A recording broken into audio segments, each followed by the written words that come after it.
Hi people, it's me, Anja, my pronouns all she and her, and welcome back to my channel for a new video. So last year, in the middle of the year, instead of filming my mid-year book tag, I ended up filming a video talking about my most disappointing books of that year. So today I'm continuing that tradition.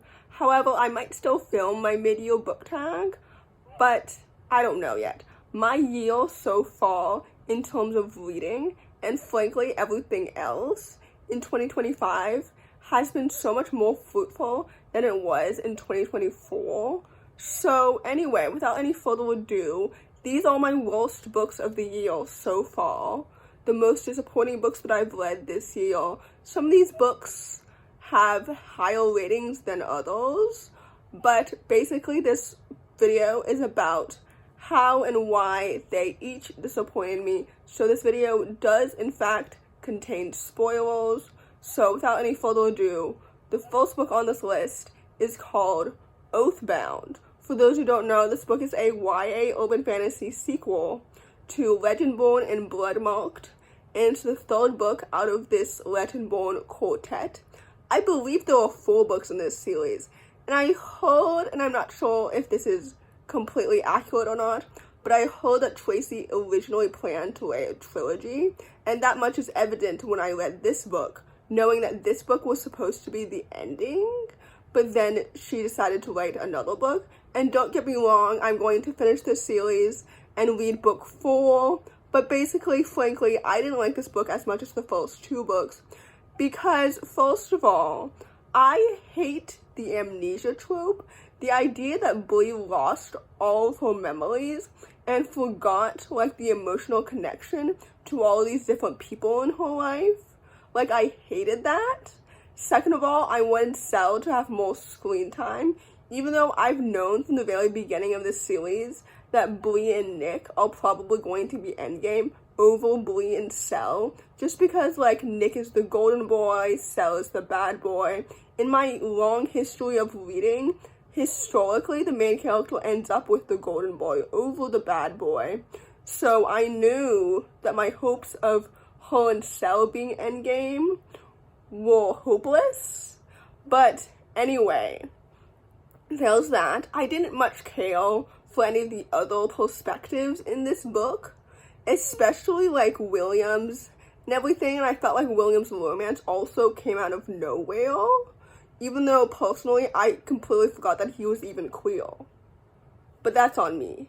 Anyway, basically, I didn't really like this book that much because I kind of felt like, yeah, I didn't like the other perspectives. I hated Bhuiyan's character arc with her memory loss, and I wanted Cell to have more screen time, and I didn't really care about the storyline involving his mother and Bhuiyan's mother, mainly because I don't care about his mom. Like, I care about Bhuiyan's mom, but I don't really care for his, even though I just said that I prefer Cell. Anyway, there's that.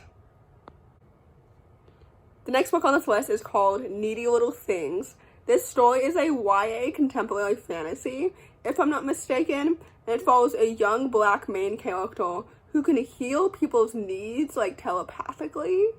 And honestly, first of all, and I made an entire, like, rant video about this, so my review here may seem redundant, but this book's ending pissed me off. What do you mean the whole thing was fake? What do you mean her best friend, like, faked the whole thing because he wanted to, like, I don't remember his reasoning actually, but it seems so stupid, and it completely undermines, in my opinion, the entire conversation surrounding, like, missing black girls and how so often, like, black women and indigenous women and, like, women of color in general go missing and often are never found. Like, what are you talking about? Why was that the ending? And, like, what? I, for one, would not be sitting next to him at graduation. I would never speak to him again. Like, what the fuck? Anyway, what else did I hate from this book? Besides that whole thing. Oh, I thought her magic was, like, frankly, very underdeveloped. I didn't really like that very much. It was kind of odd. But anyway, overall, that's why I didn't like this book.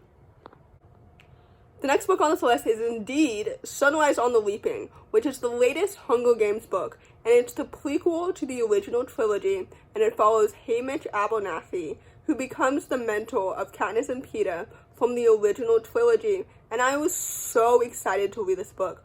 But unfortunately, I didn't like it as much as I was really anticipating, although with that said, I did rate this book 4 stars because there were many things that I did enjoy. But today's video, I'm focusing on all the things that I disliked. So first of all, the chemistry between Lenore Dove and Haymitch were told rather than shown, so I didn't like that. Second of all, the first half of this book, in my opinion, was more thrilling and more exciting than the second half. Third of all, the epilogue felt very unnecessary. And fourth of all, most importantly, the political messaging surrounding propaganda and rebellions and everything felt incredibly redundant. And I was sitting there thinking, did you people not read Mockingjay? Like, obviously, Katniss is the fire that ignited the rebellion, but she is standing on flames and flames of people who tried to rebel and were doused. Like, are you stupid? I don't know. I'm not stupid, but some of you are.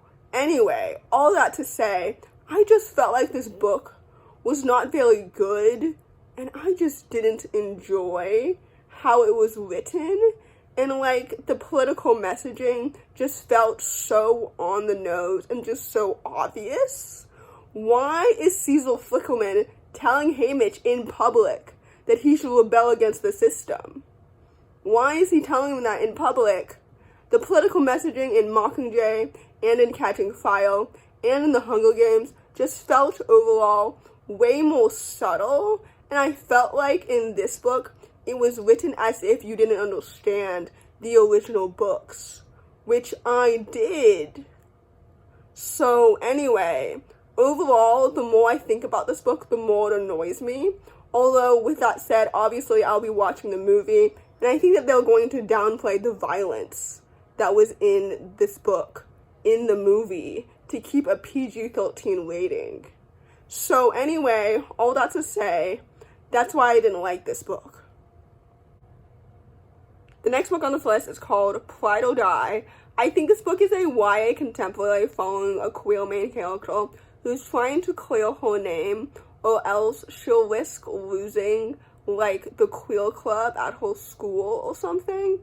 I don't remember. What I do remember is that I didn't like this book at all. For example, first of all, the stakes were incredibly low because the mystery felt so thin. The sapphic romance was told rather than shown, so I don't even remember if these characters had a romantic chemistry at all, because frankly, as characters, they felt so one-dimensional and so underdeveloped. The villains, for example, were also so hyperbolic, which means that they were so one-dimensional and so underdeveloped. I didn't really like this book at all, and it felt so unserious to me. And also, like, I found out after reading this book that it's supposed to be, like, satire, but isn't satire supposed to be, like, funny or good, or at the very least, well written? I don't know. I don't typically enjoy, like, comedy or satire as a genre in general, but, like, I wanted to give a debut author a chance, you know what I mean? And also, I didn't know that this book was going to be satire when I entered it. But anyway, if I had known that, I probably wouldn't have read it. So anyway, with that said, there's that. The next book on this list is called I'll Pretend You're Mine.